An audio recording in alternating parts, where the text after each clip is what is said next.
Kamusta? Okay ka pa ba? Kaya pa ba? Kung hindi na, pahinga ka muna. Piliin mo muna yung sarili mo. Bigyan mo din ng pahinga ang puso't isip mo na makapag-isip ng mga bagay-bagay. Masyado ka na kasing nasanay na palagi mong sinasabi sa sarili mo na okay ka lang. Kahit hindi naman. Ang buhay naman kasi hindi laging talo.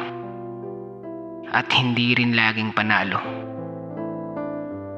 Minsan kailangan mo ding sumuko kapag alam mong hindi para sa'yo. Kapag maraming bagay na ang naaapektuhan nito.